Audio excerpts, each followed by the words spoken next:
The police, they're practicing how to shoot straighter, how to handcuff quicker, how to write a better report. But as a police officer, no one ever asked me, how are you feeling inside? My favorite part of police work was knowing when I could give a good impression to a young boy or a young girl and give them some type of positive vibe in life. Because working, I saw many kids growing up in the situation I grew up in. I grew up in a home of domestic violence. Although my dad worked a 9-to-5 job, he often would go straight to the bar and drink and come home at 2 in the morning. I would be woken up with an argument, and I knew where that argument was going to lead. There was an anxiety deep in here, and they would sometimes move to bloodshed. As a little boy, it was a traumatic experience for me. The police would often come to our home to help with the domestic situation that was occurring, and things would settle and be better. Often they would pick me up and they would hold me. I could hear their leather moving. They were wearing cologne, and it was just felt like a safe place. And they would always tell me, everything's going to be all right. When you attend so many domestic violence runs as a police officer, and shootings, and so much trauma, I think you start to wear it. It gave me that negative energy that I felt as a little boy, deep inside. You don't realize what's happening to you when you're going through the years of layered secondary trauma. And then one day, you feel it. It's a ton of bricks. It's depression. It's isolation. It's a heaviness you can't bear on your own. So I went to the doctor, and I told him about the pain and the issues. And he said, I'm just here to see if you're ready to go back to work or not. It's a yes or no thing. I was reaching out.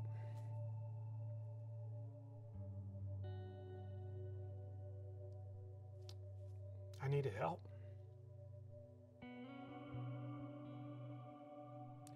He couldn't give it. That vocabulary about emotions, about the psychology, it's not in the police department. They don't talk about it. The psychologist said, you're fit for duty.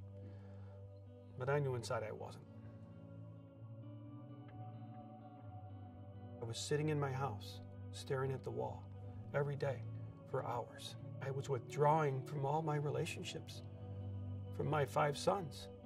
I was isolating and becoming alone. One of the first things that you learn in the police academy is to remain at the minimum 6 feet away from people. If you'll do that, you could prolong your safety and your life.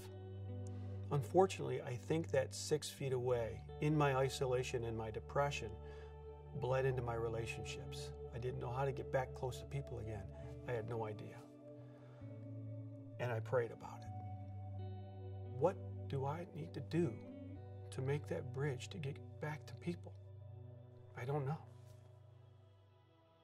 Coming out of a martial arts class one day, I walked in front of a big window. It's a business window. Inside, they were dancing. When I looked into that window and I saw those people so close and so full of life and moving and the good energy, and some of them were smiling and laughing, I knew I needed that. I had to have that, and I walked in that door.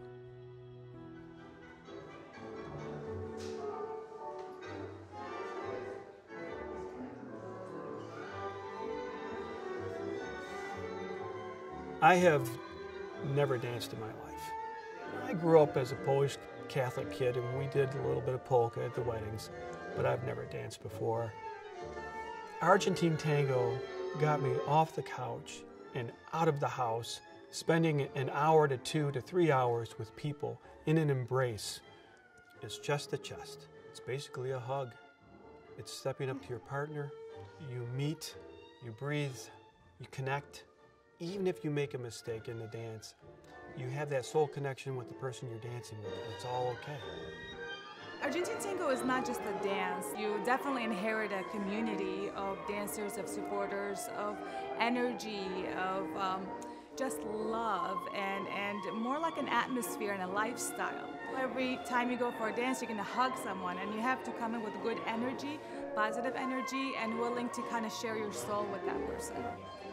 It was exactly what I needed. It crushed my 6 feet distance from people.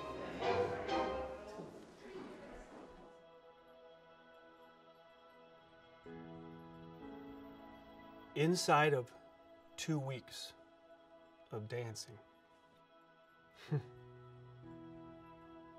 when I saw my sons, I couldn't help but wrap my arms around them and give them that Argentine tango embrace, that hug of love. It saved me. It saved my relationships.